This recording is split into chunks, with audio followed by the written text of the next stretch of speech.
June 6, 1944, 6:31 hours, just off Omaha Beach, Normandy. Thick wind slaps across the bow as gray swells heave beneath a low, gunpowder sky. Inside the 36-foot landing craft, 30 infantrymen crouch shoulder-to-shoulder rifles. Slick with spray, stomachs churning harder than the channel. You can almost feel the quiver in the deck plates with every distant artillery thud. The coxswain, a sunburned Navy motor machinist mate from Ohio, shouts over the roar of the diesel. Stand by the ramp. A white flare arcs overhead, ghosting the faces of men who haven't spoken since they left the transport ship. Ahead, the beach looks like a single raging fuse machine gun tracers stitching the surf. Wooden stakes jutting like broken teeth, mortars coughing black sand. Into the air. 10, maybe 15 seconds until the keel grinds. The front plate is the only wall between the platoon and a killing field. Thunk. The flat hull kisses bottom. The mate slams the lever. With a squeal of cables, the bow door stamped from quarter-inch. Steel drops straight down. Water rushes in up to the men's knees. Sunlight slices through cordite haze. Go, go, go. They burst forward, not scrambling over gunwales, not vaulting rails, but charging straight ahead onto sand because someone, years earlier, imagined a different way to open a boat. Rewind, December 19, 1941, 23:07 hours, New Orleans, Louisiana. Andrew Jackson Higgins stands alone in the dim aisle of Plant 2, the night shift lights humming overhead. Outside, river fog coils around the Mississippi docks. Inside, unfinished patrol boats loom like sleeping giants. Higgins pulls a crumpled telegram from his pocket toward Department letter for 78C. Design unsuitable for landing operations. Procurement canceled. The Navy brass in Washington have spoken. His swamp-skimming Eureka boat, perfect for Cyprus. Marshes, apparently has no place in an ocean-wide war. He is 56, burly, cantankerous, and to payrolls from bankruptcy. For once, the man known among Gulf Coast bargemen as Hurricane Andy feels dead calm, and that scares him. More than any storm, footsteps echo. Weld spatter flickers at the far bulkhead where a skeleton crew is rushing to finish a coastal tug. One welder, Mike Babin 22, Cajun, hair black with soot, kills his torch and jogs over him, holding a chalk-smudged sheet of scrap metal like a schoolboy with contraband. Mr. Higgins, sir, I got this idea. Babin stammers, thrusting the sheet forward. On it is a crude sketch of their standard wooden bow, but hinged at the bottom like a drawbridge. Front comes down, he says, flipping the metal. Bam! Boys run right out. No climbing the sides. Less time stuck in the kill zone. Higgins squints. Cigar ember glowing. You mean cut a hole in my boat? He growls. Yes, sir. Babin swallows. Biggest hole you ever saw. Silence. Stretches with the smell of burnt flux. Somewhere outside, a river tug moans its horn. Higgins thinks of the telegram, of the order books emptying faster than boot camp bunk beds, of battles nobody has dreamed up yet. He pictures men clambering over rails under fire, seconds lost, lives lost. A door that becomes a ramp, madness, genius, sometimes the same thing. He points to an unfinished hull perched on rollers. Take Eureka 22. Torch off the bow first. Thing in the morning. Use scrap steel. Give me a ramp they'll drop in sand or surf. You've got 72 hours. Babin's eyes widen. Sir, 3 days, son, Higgins says, voice low. War won't wait for blueprints. Across the yard, a sheet metal brake slams like a judge's gavel. Sparks fly. Men gather, murmuring. News travels faster than rivets. Higgins is gutting his own design on a welder's lunatic suggestion. Investors will call it desperation. Admirals will call it reckless. Higgins just calls it Tuesday. But as the floodlights shut off one by one, and Plant sinks into darkness, a new silhouette emerges amid the hulks, a boat whose heart is a door. What happens when that door finally drops? December 22, 1941. For 46 hours, Lake Pontchartrain, just north of New Orleans. Night clings to the water like coal dust. A half moon glints off frost-trimmed tails while a box truck's headlights rake across a narrow slipway on the flatbed. Eureka 22, reborn. Weld lines gleam silver along the amputated bow. A crude windshield cable rig hugs the new steel ramp, still warm to the touch. Andrew Higgins climbs down from the cab, trench coat flapping in the north wind, and barks at his foreman, Red Marquardt. Floodlights up. I want her wet inside 15 minutes. Round them. 30-yard hands hustle like stage hands before curtain. Compressors cough awake. A diesel generator rattles, flooding the cypress silhouettes with harsh white glare. To Navy observers, Lieutenant Commander John Jack Silber and Lieutenant Philip Porter step from a staff car. Collars up against the chill, faces unreadable. Higgins doesn't offer coffee. He points at the boat. She'll speak for herself. 5:02 hours. Eureka 22 slides off the rollers, smacking water with a hollow boom on deck. 10 Higgins employees volunteer, guinea pigs braced behind the ramp, each carrying a sandbag instead of a garand. Mike Babin, eyes bloodshot from 70-hour shifts, stands by the manual release lever. Silber checks his watch. We've scheduled a demonstration at the Bureau of Ships in D.C. next month. He says flatly, a prototype blowout at 0500. Wasn't on the paperwork. Higgins lights a stubby cigar. Neither was Pearl Harbor, he growls, flicking the match. Smoke coils round the brim of his fedora. Let's move. The coxswain guns the gray marine diesel. Spray knifes across the bow as the craft lunges toward an island of muddy reeds. 50 yards, 30, 15. The keel grates, shuddering. Men's knees. Higgins signals. Babin yanks the lever. Clang. The ramp slams down, then jams at 45 degrees, half mouth, half barricade. A cable snaps with a whip crack, lashing sparks off the gunwale. One volunteer yelps as the steel plate judders. The Navy men flinch, first emotion of the morning. Higgins's jaw knots. He bounds forward, boots sloshing calf deep in lake water pooled on deck.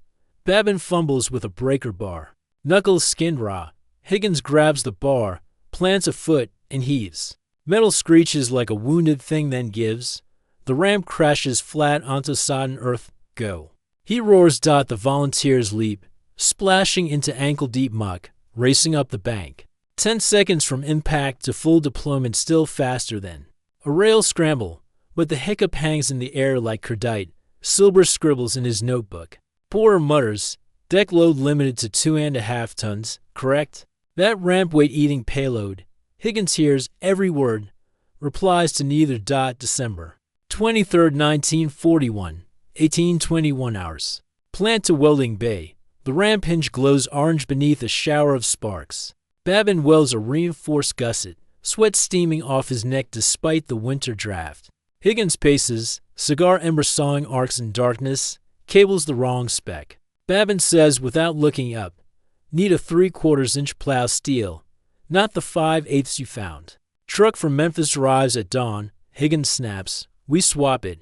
We grease the rollers. We test again. Christmas Eve, sunshine trial. Washington like sunshine. Behind them, assembly lines clatter, hulls, engines, prop shafts stacking. Like dominoes awaiting a shove. Rumor spreads, if Higgins can fix the ramp, the Navy might order 50, maybe 100. Enough to save the payroll, maybe not the planet. Higgins isn't aiming for survival. He wants to flood every ocean with door-jawed monsters. December 24th, 1941, 9:55 hours. Industrial Canal, New Orleans. Crowds of yard workers line the bulkhead, coffee mugs steaming. A Marine rifle squad borrowed from Camp Leyen files aboard Eureka 22. Faces painted with lamblack. The new plow steel cable thrums like a bass. String as it unreels. Remember, the sergeant tells his men, shoot blanks, but move like live leads flying. The canal water is smooth as a mirror. Higgins ordered a photographer to set up a tripod.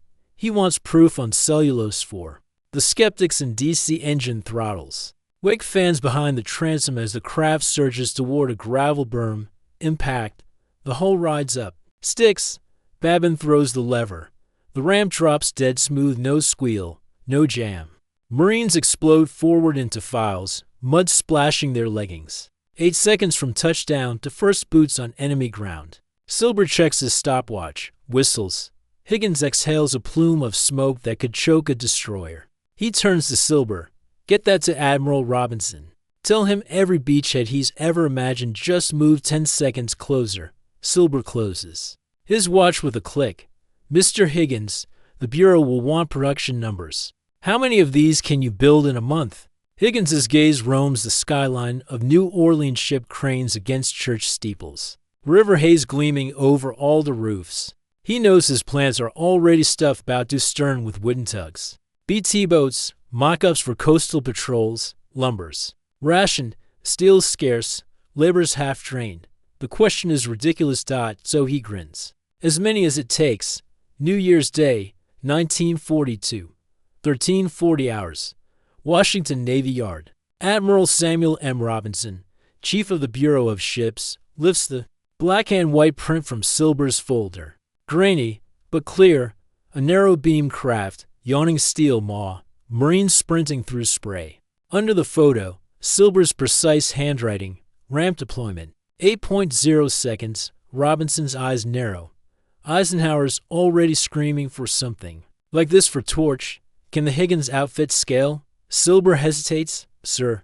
Higgins says he'll triple his workforce, run 3 shifts, open satellite yards if he must. He used an expression I'd rather not quote in this office. Robinson chuckles. That sounds like Annie. Draft the contract. Initial order. For 100 boats. Delivery commencing in 90 days? 90 days. For 100 hulls. Logistical moonshot during rubber rationing, steel scarcity, and a nationwide blackout. Robinson signs anyway. War has no patience for polite timelines. Memos fly. Phones ring. Somewhere in Louisiana, one factory worker hammers the last rivet into a hinge that didn't exist a week ago. He has no idea the Navy just ordered a storm and his ramp is the lightning rod. But does Higgins truly have the muscle to build a fleet before the first Allied invasion? January 6, 1942, 5:13 hours, New Orleans Union Station. 400 welders spill off night trains from Oklahoma, Alabama. The Carolinas suitcases thumping, breath frosting the winter air. Posters on the platform scream build boats, beat Hitler. You can almost taste the urgency in the diesel fumes. Higgins stands on a baggage cart, megaphone in mitten hand. Welcome to the war, boys and girls. Payrolls every Saturday. Cafes down the block. Orientation starts now. He isn't exaggerating. By dawn, these strangers are in coveralls, ears ringing under pneumatic riveters. The Higgins Industries empire has metastasized overnight, 7 plants rattling across them. Crescent City, from the Industrial Canal to Lake Pontchartrain. Britain calls their blitz the miracle of the Spits. In New Orleans, it's the miracle of the time clock. February 14, 1942. Plant 4 Magazine Street. Steel rise by the mile, stacked like tombstones. Problem, there isn't enough to go round. Higgins barters for scrap, prize rails off abandoned. Streetcar lines, melts down city lampposts with the mayor's wink. Every ounce becomes chin plate, ramp hinge, or engine bracket. He hires women, lots of women, because half the city's men are already in uniform. 90-pound Rosie LeBeau learns to swing a maul no. 3. Hammering keel ribs into I-beams that quake with every blow. She times herself 12 seconds. A rivetan grins when the foreman whistles approval. But speed breeds danger. March 3rd. A magnesium flare ignites sawdust under Plant 2's mezzanine. Flames ricochet up a wall of stacked plywood hulls. The sprinkler system jams. For 13 breathless minutes, every pay stub in the city seems about to turn to ash. Then Babin, now promoted to foreman, ramp division backs a half-finished LCVP through the loading dock, hoses blasting out either side like twin fireboats. The blaze gutter snaps, dies, production loses 2 hours. Higgins finds himself those 2 hours by adding a Sunday shift, April 9, 1942. Conference room. Bureau of Ships, Washington, D.C. charts litter the oak table, red line, coffee stained. Admiral Robinson taps numbers with a pipe stem for 100 delivered on schedule. Another 800 by October. The man's a lunatic, but he delivers. Across the table sits Major General Dwight D. Eisenhower, fresh from war plans. He presses thumb to temple. North Africa's in 7 months. if Torch is going to stick. I need boats that put riflemen on a beach, upright. Ike has read the casualty projections for climbing over British LCA letters 1 and 5 dead in them. Surf, he clips the corner of the chart with fingernails. I want Higgins in Gibraltar by November. May 1st, 1942, 20 to 37 hours. Plant 3 engine tests stand. Twin-screw gray Marines howl at red line, exhaust glazing the rafters. Mike Babin and Rosie LeBeau lean over attached gauges. Trade a grin they've beat the governor by 80 p.m. without a gasket blow. A siren whoops outside, shift change, but no one clocks out. They've heard rumors first convoy leaves in 48 hours, destination classified. Higgins barges in, face raw from a Bourbon Street crosswind, embarks, paint the hull. Numbers bigger. Torch will be a night landing. Green kids in the dark need to see where to go. Someone finally asks, "Sir, what's Torch?" Higgins just taps his ash on the deck plate. It's the first time that ramp meets enemy bullets. Let's make sure it keeps talking after. October 23, 1942. At sea aboard USS Monrovia, flagship for Western Task Force. Swells thump the hull as mess stewards lash down coffee urns. In the well deck, 37 Higgins boats hang from davits, cocky lips clamped shut. Lieutenant Susan Susie Q. Quigley, one of the Navy's first female commissioning engineers, circles each craft, clipboard thumping her thigh. She checks hinge tension, winch drums, cable integrity, every metric passes. Yet she adds 3 handwritten notes: paint fresh, grease ramp rollers, pray. A boatswain laughs. She eyeballs him. That last line's for you, sailor. November 8, 1942. For 48 hours. Fidala Roads, Morocco Operation Torch. Moon-cut clouds crawl above the Atlantic. From the transport decks, you see Casablanca's searchlights sweeping like scythes across the water. German man-shore batteries haven't opened up yet, but everyone feels the invisible crosshairs and holds sea of the Monrovia. Private First Class Eddie Morales wipes sweat off his Enfield bolt. He's 19, Bronx-born, seasick for 3 straight days. Above him, a Creek LCVP 16 swings over open water, slap slam, then steadies. Load, shouts the coxswain. Morales steps off steel grating onto damp plank floorboards. The diesel coughs to life, fumes stinging the throat.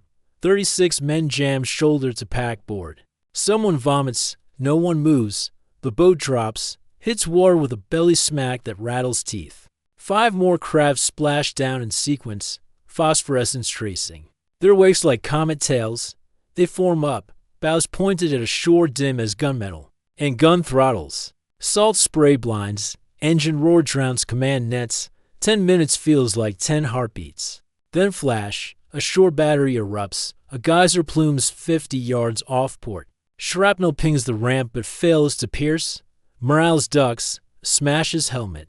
To kneecap, waits for water that never comes. To 100, the coxswain yells. Counting down meters. 100. Bullets hiss off the armor like hornets off tin. Morales shouts something, maybe a prayer, lost in the mechanical howl. The hull grinds. The boat lurches forward another yard. Clank. The ramp drops. For the first time in combat, Higgins' steel splits the surf, offering soldiers a straight-shot exit into an enemy's front yard. Morales plunges boot into sand, races ahead through smoke and tracer spiders. Behind him, another ramp slams down, then another, a chorus line of steel jaws gnawing the coast. But on LCVP-22, the cables snap under direct hit, leaving the ramp half open, jammed. 2 platoons trapped inside a tin coffin rocking in the shallows, enemy MG for zeroing in. Can the crew free the ramp before the machine gun finds its range? November 8, 1942, for 54 hours. Fidala Roads, Morocco. Inside LCVP-2, the air reeks of cordite and diesel. A jagged fist of shrapnel has severed the starboard hoist cable. The port cable snarls around its drum, locking the ramp halfway in, iron drawbridge refusing to lower or rise. 32 men crouch, knee-deep in back-surging surf. The open half-gap teasing daylight and machine gun tracers that sizzle through like red-hot knitting needles. Seaman First Class Charlie Tex Dawson grabs a fire axe, splinters the jammed guide roller, in bellows, shove, you apes, shove, 6 rifle stocks jam beneath the ramp lip. Muscles knot, boots skid. Overhead, another shell whistles, detonates in a plume that drenches the craft. Salt water floods the bilge, the diesel coughs. They heave again, crack. The remaining cable parts. The ramp crashes flat just as a burst of MG-40 rounds soothes the air where heads had been seconds earlier. Move, the coxswain howls. Bodies explode forward, stumbling into knee-deep surf, some tripping over the still thrumming steel wire. 3 men fall, to rise again. One does not. Dawson lingers. Hacks the tangled cable free so it won't snare the prop when they back off. He guns the throttle. Slams the gear. An LCVP-22 spins out of the kill zone. Battered but alive. 10 minutes. Later, the coxswain will scrawl in grease pencil on the splintered bulkhead. Need double cable redundancy. Wartime R&D scribbled in salt water and adrenaline. December 12, 1942. Higgins Industries. Ramp Division. Plant 7. Mike Babin and Lieutenant Susan Quigley hover over a chalkboard spiderwebbed. With arrows, at its center, cable failure Fadala. Round it, twin sheaves, quick-release dog, drop chain backup. Rosie LeBeau welds a mock-up hinge, visor sparking like a meteor shower. Higgins storms in. Snatching a blueprint. Lesson. He barks. Quigley answers first. One severed line cannot orphan 30 men, sir. Higgins grins as if someone complimented. His suit. Good. Fix it. We're shipping Sicily in 6 months. He pivots to the line foreman. In quadruple ramp fatigue tests. If a hinge so much as squeaks after 1,000 drops, yank it and melt it. Someone mutters. Steals at ration quota. Boss. Higgins jabs a thumb toward the Mississippi. Wharfs. Then steal obsolete boilers off riverboats. Scrap is scrap. The man nods. Orders in the storm factory are caught. Not debated. July 9, 1943. Jello Beach. Sicily Operation Husky. First light unveils a Mediterranean squall. Whitecaps hammer the craft like sledgehammers. On sheet metal. Yet 1,500 Higgins boats punch through, ramps dropping on gravel and volcanic sand. The upgraded twin-cable system hums. No jams reported across to regimental waves. Rangers leap out under smoking olive groves, shouting that the jawboats bite harder than any Italian seawall. Behind them, engineers and LC-Ms bulldoze mobile. Docks ashore also Higgins built. A British brigadier marvels to a war correspondent. Bloody Yanks turn up with garages that swim. The quip lands in the Times. Higgins frames the clipping above his office door. November 20, 1943. Betio Pier, Tarawa Atoll. This time coral reefs cripple the deeper draft LC-Ms. But Higgins' shallow-belly LCVP scrape across at half throttle. Shave seconds, save lives. Marines vault over the ramps into hellish crossfire. Many die anyway. Yet officers note that most fall forward, rifles blazing, not floundering on hull sides. A combat photographer snaps a shot of a splinter ramp. Emblazoned hell in high water. The picture hits stateside magazines. Steel jaws silhouetted against Palm Inferno brand Higgins design into every American living room. February 2, 1944. War Department Auditorium. Washington, D.C. Andrew Higgins faces a semicircle of brass. Admiral Ernest King, General Hap. Arnold, an Ike now Supreme Commander, Allied Expeditionary Force. On a projector screen flickers newsreel of Sicily and Tarawa, ramp slamming, men pouring. Red-washed surf. King clears his throat. Operation Overlord requires 5,000 assault craft by May. 3,100 LCVPs, remainder mix of LC-Ms and LCTs. Higgins taps his cigarette. May which may, Admiral. Because if you mean the 120 days. From now, we'll need steel priority above destroyers. Arnold folds arms. You'll have it. Can you scale labor? Higgins shrugs off his coat. I've got high school seniors begging night shifts and grandmothers running drill presses. Ramps will fall on schedule. Ike leans in, voice a gravel whisper. Men's lives ride that schedule. Andy, Higgins meets the general stare. So does mine. March 18, 1944. Mississippi River, South Bank Auxiliary Yard. Under Klieg lights. Fresh painted hulls drift down a conveyor like loaves from an angry furnace. Rosie LeBonow shift superintendent signs off hull number 3000 at 3:17 hours. She kisses the bow, stencil letter ripped still tacky. A reporter asks what keeps her going. She thumbs grease off her chin, knowing some farm kid in Iowa will walk out that door instead of climb over it. Somewhere amid the clang, a whistle blows, 6-hour mark of the longest workday anyone can remember, but no one stops. The yard thrums like a single colossal heart that refuses sleep until Europe wakes free. May 25, 1944. Southampton, England. Quaysides choke with cocky and olive. 5,000 Higgins craft nose to nose. Ramps cocked like shutters before sunrise. Seaman Dawson, survivor of Fedala. Now a coxswain first class, walks the rows, palm on warm hulls. He runs fingertips over twin cables twice the diameter of the one that snapped under him. 18 months earlier, a young lieutenant asks, "They ready, Tex?"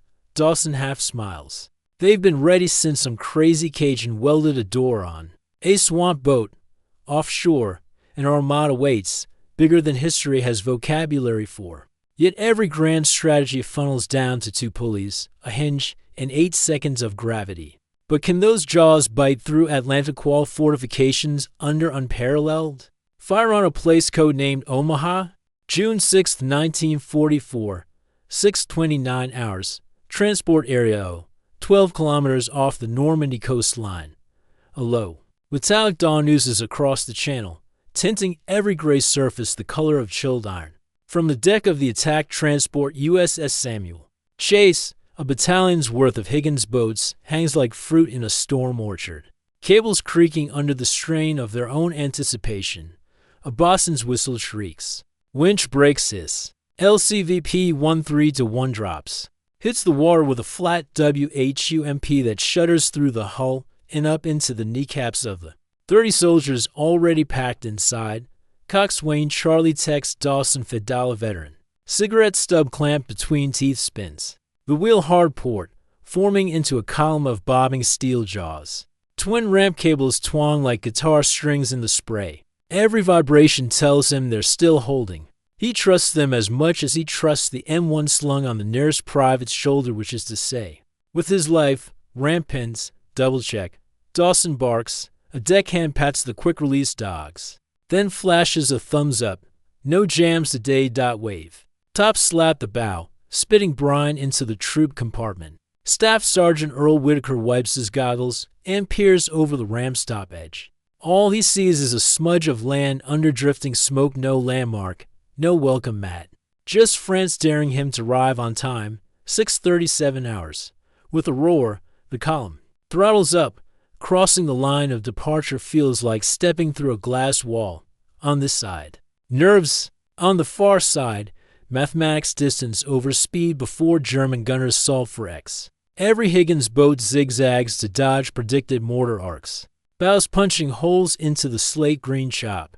Inside LCVP 13-1, Whitaker yells over the engine. 2 minutes, men check bayonets, slam home magazines, pull fuses on Bangalore torpedoes. You can almost hear their hearts sensing to the diesel's rhythm doom doom doom. Until even that is drowned by the staccato chatter of mashing Guerre 42s reaching across the water. Tracer fire skims the waves, ricocheting off steel gunwales. With angry sparks, a round snaps through the starboard spray shield. Burying itself in a corporal's entrenching tool, he laughs too loud. Tahai then clamps his mouth shut. Fears a weed you refuse to water. 50 yards now. Dawson cuts throttle. The engine settles into a guttural idle. The keel grinds gravel and lurches forward another meter as a wave sucks away. The dreaded surf back. Dawson slams ahead again. The hull kisses sand with a teeth-rattling jolt. Drop ramp. The deckhand yanks the lever. Twin cables spool out, silent and sure. And the quarter-inch steel ramp slams down into waist-high surf 8-second deployment. Just like the chalkboard back in Plant 7. Whitaker bellows, move, move, move, but the first man out nearly. disappears as a trough sucks him knee-deep in quicksand like shingle. MG for to fire rakes the aperture. Bullets slap the ramp face, throwing fountains of salt water and rust flakes. Still the file charges forward, boots splashing. Men stumbling yet advancing because there is nothing to climb, only a door to run through. Behind them, LCVP 13-2, 1323, 1324 dozen slam ramps in ragged unison, turning the tide line into a metallic choir of thunderclaps. Higgins' jaws chew open the Atlantic wall 1/8-second bite at a time. But chaos is the tax on innovation. 3 boats to starboard, a hidden 75mm hits LCVP 1310 dead amidships. The craft erupts. Fragments spinning like lethal confetti. Burning planks arc skyward. A severed ramp cable whips across open water, embedding in the side of Dawson's boat. With a thunk, for an instant every man freezes, expecting secondary fire. None comes. The cable dangles like a macabre ribbon. Dawson rips it free, hurls it overboard, and kicks his throttle astern. Salt spray blinds him. He reverses off the sandbar. Swings broadside to the wind, engine screaming against the undertow.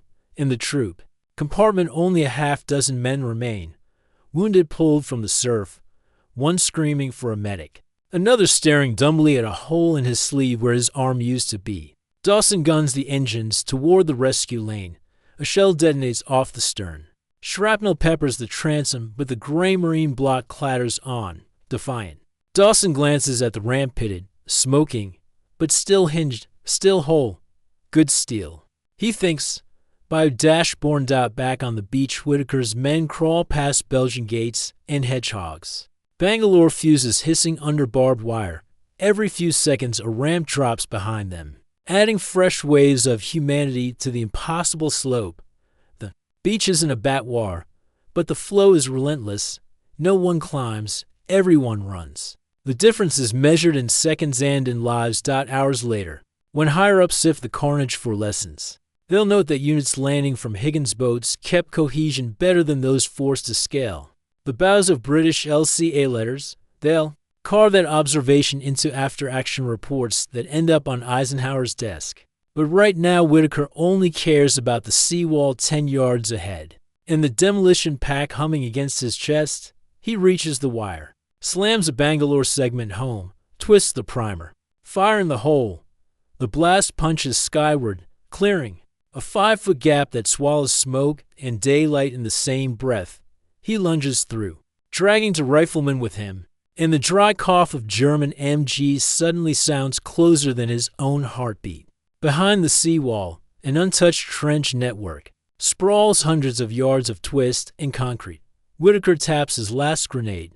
Out of charges, out of miracles, somewhere offshore, Dawson spins his Higgins boat for another run to the transport. Deck awash in blood and seawater. Twin cables glint in the morning sun, ready to drop again.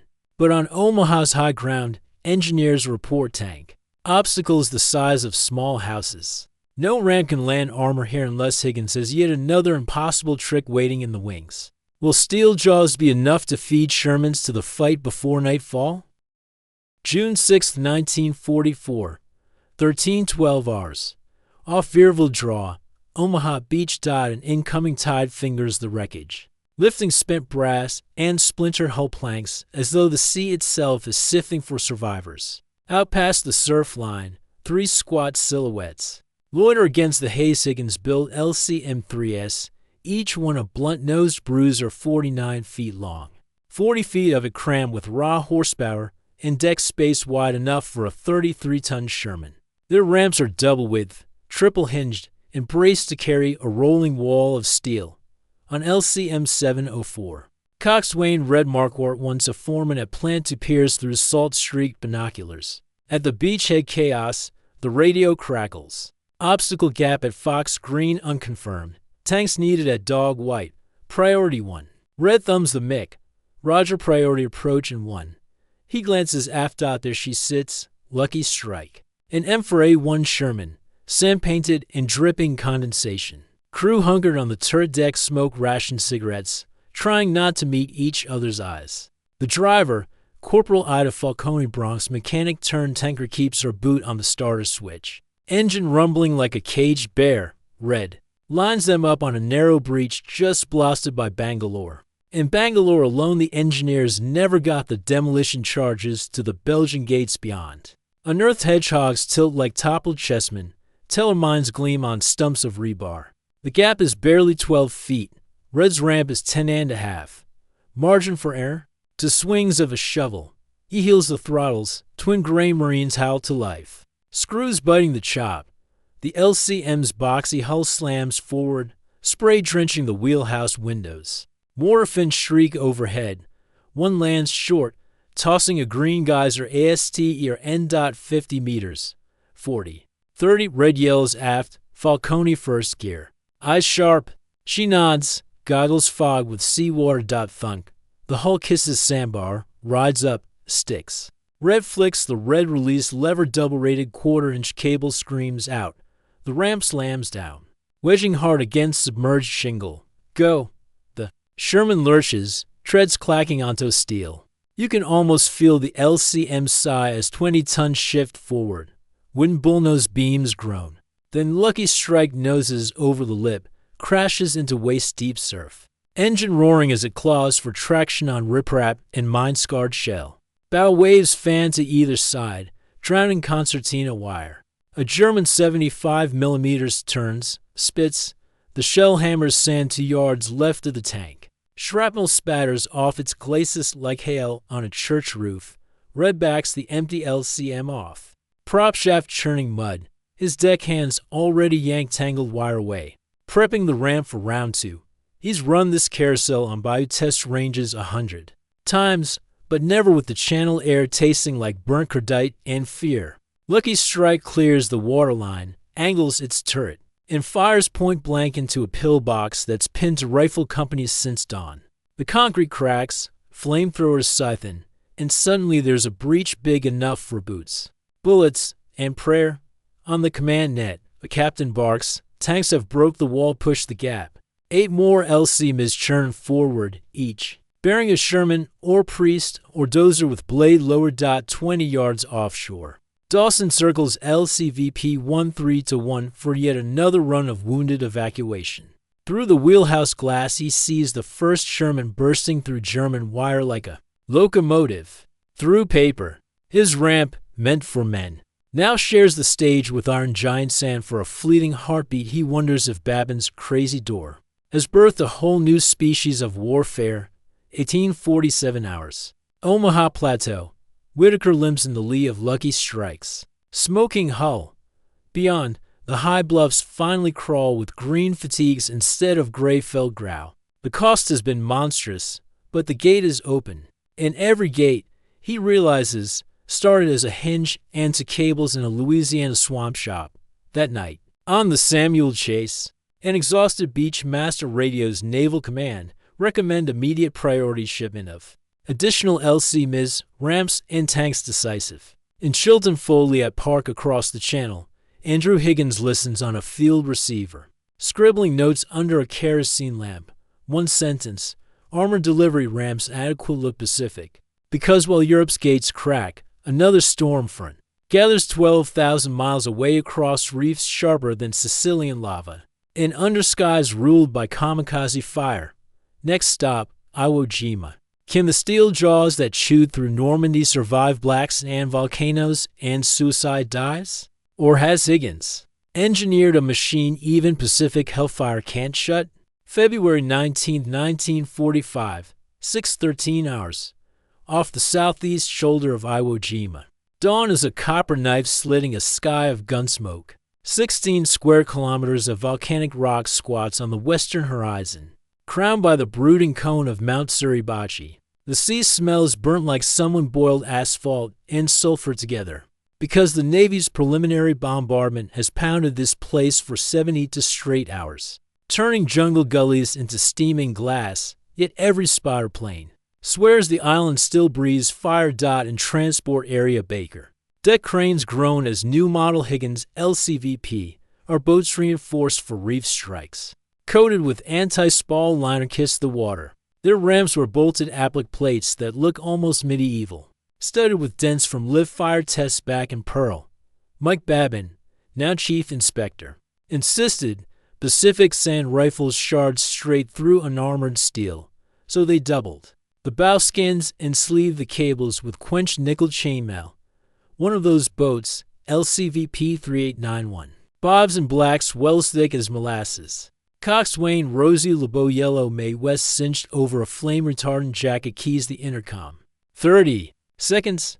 Her accent still sings of Bayou Lafarge, but 5 campaigns have rubbed it raw. She's traded rivet gun for helm, yet every vibration under her boots still whispers factory rhythms. In the troop well, 36 Marines from Easy Company, 2, 28th. Crouched behind stacks of Bangalore torpedoes, Corporal Jiro Tanakanase translator. Attached for power work clutches a family Kodak loaded with fresh film. He's sworn to mail pictures home. Proof that a son born under the stars and stripes can storm imperial soil and live. You can almost feel the negative trembling inside. It's case 627 hours. Rosie punches throttles. Twin screws snarl like buzzsaws, driving the craft toward the beach code-named Yellow One. Every sixth wave bears a reef shelf. Gunners on Suribachi lob mortar rounds that burst into dirty mushrooms. Of dust and basalt, one shell lands short, sending a geyser that rattles the hull. Another glances off the port spray shield, gouging silver. The new plate holds, aft, the winch men either ramp cables now triple redundant. With a manual drop chain clip for emergencies, they've practiced failure drills blindfolded. Island sandstorms can turn daylight to ink in seconds. No. Jam today. They pray. 70 yards, 50. Rosie cut starboard. Threading between half-sunken LVTs gutted by 47 millimeters fire. She draws level with a stranded Amtrak whose crew wave frantic warning sand shelf. Rosie thumbs reverse, skids sideways, feels the keel kiss coral. Perfect. Drop. Winch dogs flick. Cables scream. The ramp hammers volcanic grit then dips. As ash slurry sucks it down, threatening to seize the hinges, a deckhand thrusts a pry bar. Knocks loose pumice lumps. The ramp settles flat. 8 seconds again. Go. Marine surge. Tanaka is last, pausing to snap a photo through sulfur haze, rampant foreground. Suribachi looming like a dark god beyond. The shot will blister his film. But the moment engraves itself on memory anyway. As the rifle line pushes inland, Rosie tries to back off. Prop wash churns tar black sand. The hull won't budge. Another round whistles overhead, detonates behind the beach crest. Rosie's deckhand flicks the quick-release Clevisan idea. Higgins cribbed from shrimp boat trawls letting. The ramp float free as a seesaw shield. She slams ahead. The boat noses over the reef. Escapes in a maelstrom of spray. One ramp intentionally sacrificed. One boat saved. Higgins always said, the whole lives to serve the mission. Parts are expendable. 1209 hours. Inland, at the base of Suribachi, Corporal Tanaka's platoon hacks through ash gullies so hot. Boots sink like stepping in fudge. Higgins ramps dot the shoreline behind them, some upright. Some shattered, some half buried like teeth in black gum. Yet their lines never stop. Every 10 minutes another LCVP coughs up replacement rifles or stretcher teams. Nobody climbs. Everybody charges. The difference shows in casualty tried sheets already 2 inches thick. A forward observer radios. The beach master, need flamethrower tanks at Ravine 9. The reply, Jaws incoming in 5, out on the breakers. Rosie throttles a replacement craft, this one missing a bow gunner. But carrying 6 10-gallon ionized napalm cylinders, she shifts gear, eyes ever scanning for rising mortar splashes. If the ramp jams this run, the tanks will cook off. No one says it, everyone thinks it. She lands. Cables hold, cylinders roll out, the boat pulls free. 18 minutes from request to delivery. On an island only 2 miles wide, that margin is life. February 23, 1945, 10:15 hours. Mount Suribachi summit. 5 Marines and a Navy corpsman raise a 54 by -28-inch flag on a water pipe scavenged from a bomb-shattered tank. The photograph freezes. The moment the banner snaps full of promise caught mid-breath. Down on the beach. Rosie sees the flag blossom over the crater rim and sinks to her knees on the wet deck, letting the channel forge cables rustle against her gloves like rosary beads. Somewhere in that thrill of victory she hears the hum of plant delays, the clack of Babin's torch, the gravel drawl of Andy Higgins barking deadlines nobody else believed. Yet celebration is an ad-libbed intermission. Dispatches already spit. Across the radios, Kyushu defense is heavier than expected. Okinawa required a stepping stone. Prepare ramp production increased 30%. 30% when labor lines already run 22 hours a day. And steel allocations are falling to the B-29 program. In New Orleans, Higgins leans over a map of the Ryukyu chain, draws a fat circle around Okinawa's beaches, and writes one sentence in greased pencil: need wider jaws for rocket trucks. Can the storm factory stretch itself one last time? Wider ramps, deeper drafts. Kamikaze-proof wheelhouses before the Pacific typhoon season and Japan's last-ditch fury collide? April 1st, 1945. For 45 hours. Hagushi Anchorage, Okinawa. Night clings like wet canvas to the 1-300-ship invasion fleet, far ahead. The ridgeline of Shuri on Okinawa's south-central spine slumbers beneath drifting rain. Squall's fortress walls, caves, and gun pits the Marines have nicknamed the Devil's Mortgage. Over the intercom of LCM-6, 917, a terse voice rasps, LR-15. Ramp checks final. These are Higgins' newest brutes, 61 feet long, 5-inch tall gunwales. Wheelhouse plate thickened against 20mm cannon, ramps widened to 15 feet, enough to disgorge a Studebaker's 6x6 loaded stem to stern. With 5-inch spin-stabilized rocket launchers, the fleet has christened them rocket trucks with gills. Their twin diesel stacks bark condensed exhaust, sounding less like engines and more like deep-lunged warnings. Chief Boatswain Susan Susie Q. Quigley, now salty as any old bosun despite 3 stripes, runs her palm across the ramp cables she designed after Fadala. Triple-core plow steel wrapped in nickel mesh, breaking strain 41 tons. She trusts them more than she trusts the weather reports. In the cargo bay, Sergeant Arturo Velez checks his Studebaker's wheel chocks. The truck's side racks are stacked with 120 spin-stabilized rockets, each one a steel javelin tipped with 10 pounds of TNT. Velez fingers the ignition key. First fireworks of the show, he mutters. For 57 hours, Quigley throttles up, the bow lifts. Plank hull slapping caps of jade water. Kamikaze picket reports crackle over fleet radio nets. Incoming bogeys. Vector 065. But radar screens stay ghost clean for now. Every coxswain knows the real storm starts once sunrise paints bullseyes on every deck. They cross the surf line in staggered pairs, wakes weaving chevrons that glow faintly with bioluminescent plankton. Velez's teeth rattle as the hull thumps. A shoal, coral dust sprays like ground glass, rope fenders squeal. Quigley throws into reverse to seconds, noses round, then slams ahead again, 70 yards. 50, 20. Thud. The keel bites sand, pitches cargo forward. Drop ramp. The manual trip bar slams, chains scream through deck guides. A ramp twice the weight of Normandy's jaws piston drops and digs into volcanic marl. 8.2 seconds. Quigley's drills pay off. Velez guns the Studebaker. Tires spit grit. Suspension groans. The truck roars down the ramp, slides sideways in hip-deep froth, then claws forward toward the seawall where engineers have breached a path with satchel charges. Behind Velez, Timor LCM is ground and spill rocket trucks in synchronized bursts. Their crews volley quick salutes to Quigley as she punches throttles astern. Prop wash billows silt black as coffee grounds. She yaws broadside.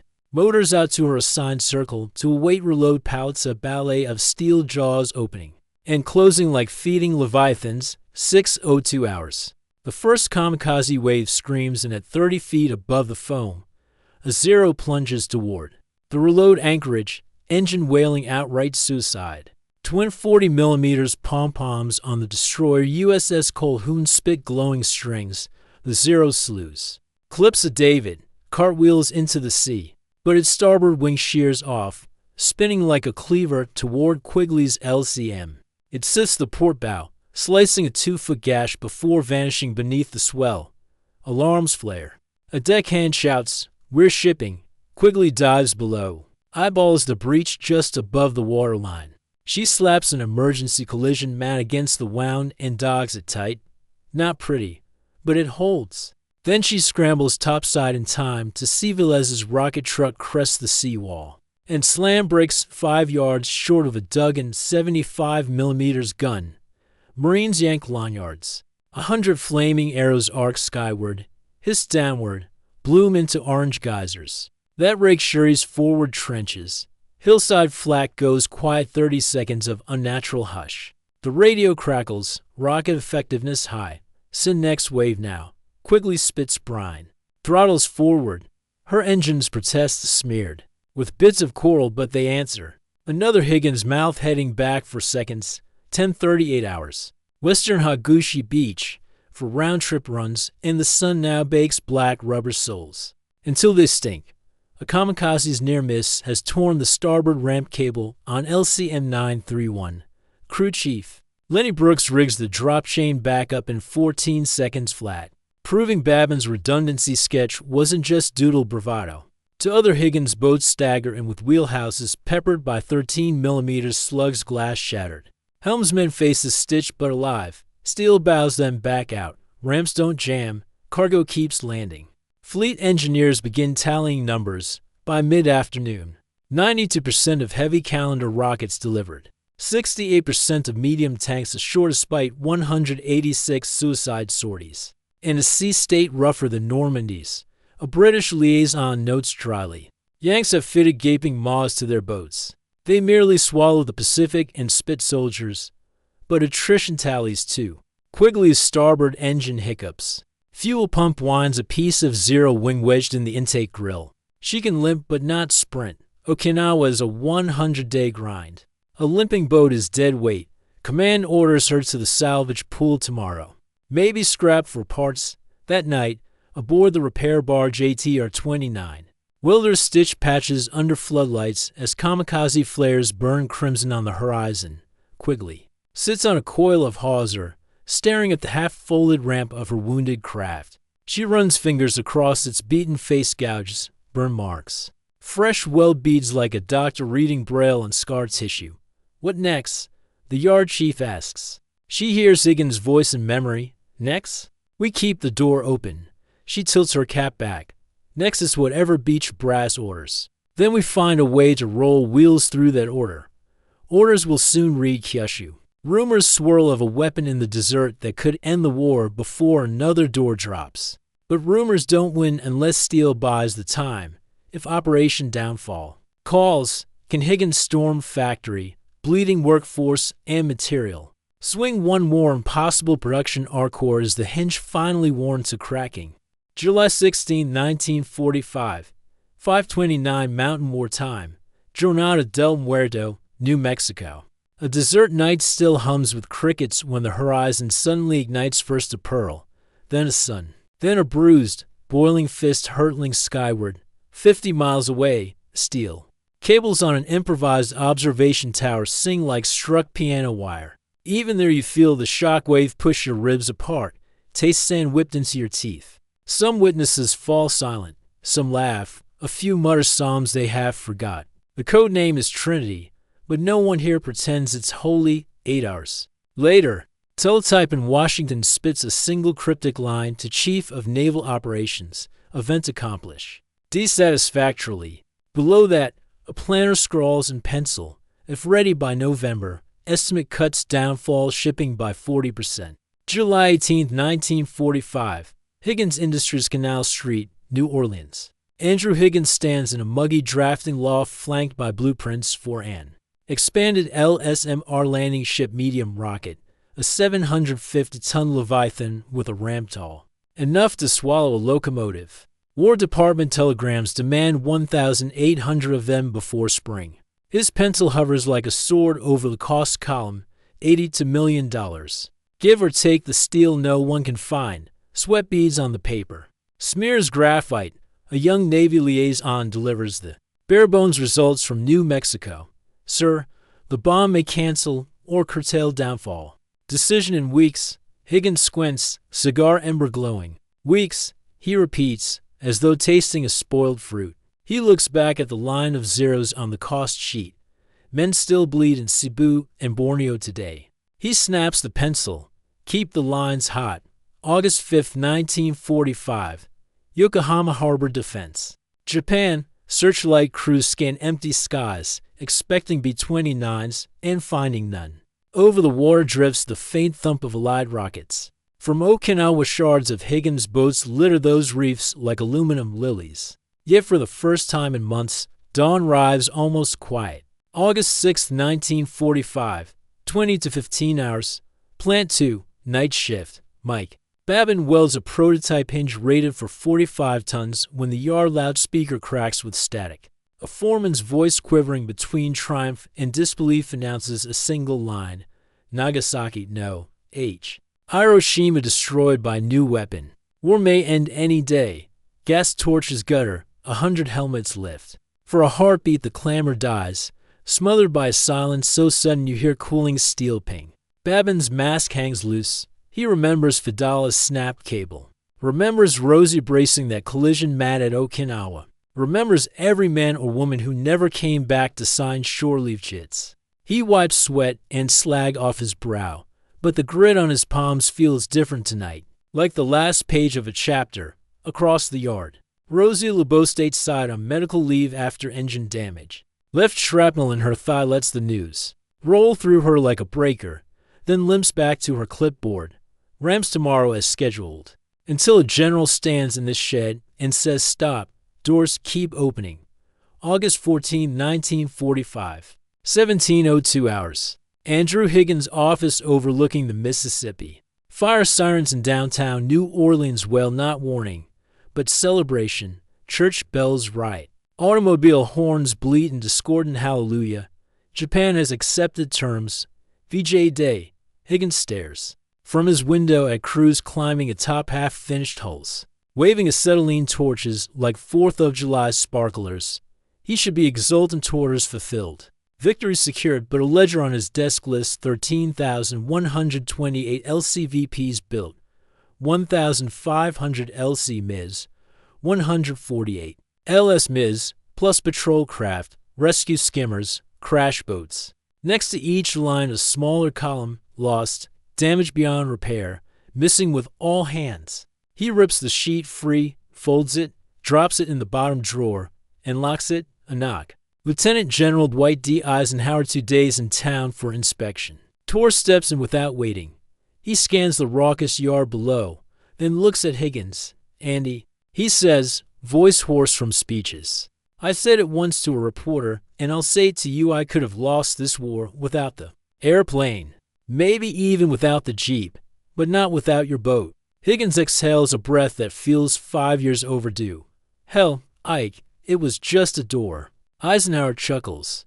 A door that let a continent walk free. He offers a hand rugged as cordage. Higgins shakes it callous to callous, neither man. Flinching dot outside, the factory whistle blows 5 long, jubilant notes. The workforce erupts in cheers. Sparks fly skyward like batch after batch of newborn stars. Yet Higgins knows tomorrow coaches of men will collect pink slips, assembly lines, will idle, and his empire of storm gates will shrink to a peacetime footnote. Unless someone remembers, he turns from the window. On a corkboard hangs Babin's first chalk sketch, the crazy idea. Yellowed edges, thumbtack holes, oil stains. He smooths the page under one broad palm. Keep that, Ike says gently. Museums will come calling. Museums, memory, legacy. Forged in 8-second drops. But can a nation still high on victory remember the nameless welder at midnight? The Cajun ramp designer, the Rosie with rivet scars, or will peacetime shut the door they opened? September 3, 1945, 6:12 hours. Pier 90, New Orleans. Dawn rolls lazy over the Mississippi. But Plant 2 is wide awake. Rows of half-finished hulls sit silent, clamps loosened. Paint tin sealed. Where grinders once shrieked, pigeons flutter through. Gantry shadows. A handwritten sign tacked to the guard shack reads victory.